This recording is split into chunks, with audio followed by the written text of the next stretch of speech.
Hello friends, आपण मैंने समस्ते केमती अच्छे। आई थिंक आपण मैंने समस्ते भल थे। तो आज आम नुआ राइडिंग ब्लॉग को स्वागत। तो मुझे आपको पूर्व वीडियो कहती कि आगे आम राइडिंग ब्लॉग आसो। तो आज आसीगला आम राइडिंग ब्लॉग। देखो यहाँ जेहेतु ट्रावेल चैनल, तो ये राइडिंग विथ ट्रावेल दुईटा जाकर वीडियो आसो। तो चलतु एवं राइडिंग मजा नवा। सो चलतु प्रथम स्टार्ट करवा। Let's go.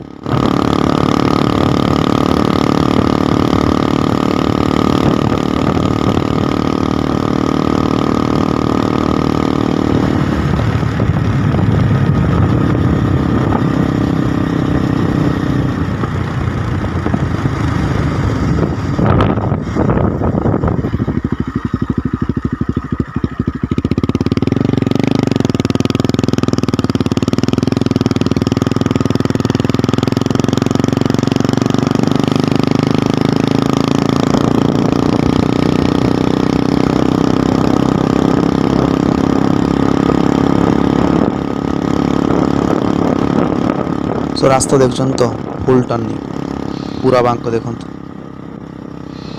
गाड़ी जदि टिके स्लीप हो ताले पूरा तलक।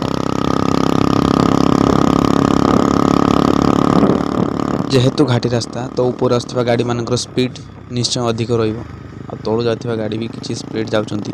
तेणु एई सब देखंतु रास्ता साइड रे अधिकांश जगह माने अल्प अल्प दूर सब स्पीड ब्रेकर लगी।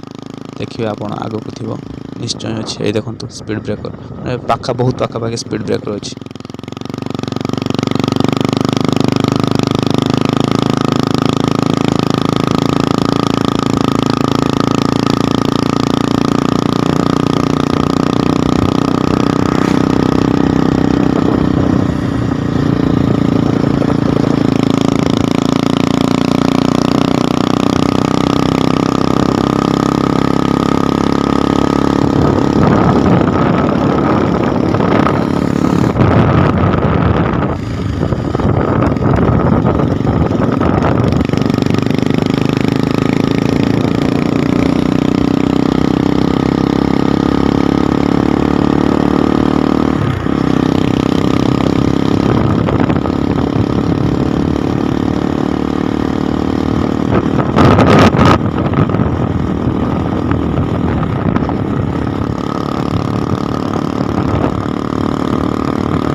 सो फ्रेंड्स, रास्ता देखिले तो केमती आम ओडिशार रास्ता भाई विश्वास बाहर मैंने मुझे धारणा करनी केमती रास्ता आम ओडिशार भाई पूरा जबरदस्त लोकेशन मैंने काश्मीर भले देखा देखो कैमेरा भी देखी थे मोबाइल जो देखिले वीडियोटा जदि जापर ना टे पछक बैक कर देखूँ पूरा जबरदस्त लगुच एमती धारणा बार सत कौच भाई। सो जीवा पूर्व जदि वीडियो भल लगी वीडियो को लाइक करूँ और चैनल रे ये वीडियो देखापी और वीडियो नोटिफिकेशन पाई सब्सक्राइब बटन दबाई साइड थे बेल आइकन को क्लिक करूँ। आउ जदि आपंक सांग मानू राइडिंग एंड ट्रैवल वीडियो भल लगे तो ये वीडियो शेयर करूँ। And thanks for watching.